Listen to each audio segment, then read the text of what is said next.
So guys, what really happened with Ayala Land? So when at 21.70 per share yung price niyan, I'd say na property is not really in a good position right now because of the bubble or because of the oversupply with the condos. But Ayala Land kasi they're targeting the premier market, no? So kung ako, ayan, so ako nawakan ko pa rin niya Ayala Land, and I still do peso cost averaging with Ayala Land, no? So it's time to buy with Ayala Land kahit na pa downtrend yan, sinasalo ko yan kasi they're catering with the premier markets, no? And the oversupply ng property is actually with the middle income bracket, no? Or with the middle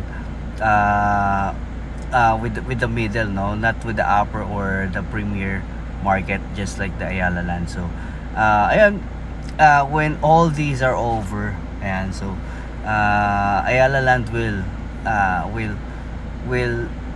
be the one or be the first to go up in the property sector. So sumuko na yan with Ayala Land kasi I have been trading, investing with Ayala for many years na, about 10 years na. So paulit-ulit yan lang binibili ko.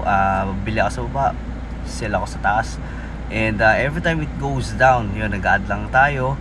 And ayun, peso cost averaging works best when it comes to investing. So this is not a recommendation, this is just sharing of my knowledge and research with Ayala Land. So marami pa yan, and of course this video is not complete, no, when it comes to information, pero you can check that out. So to confirm na this Ayala Land, na kahit na pababa siya, it's still a good buy.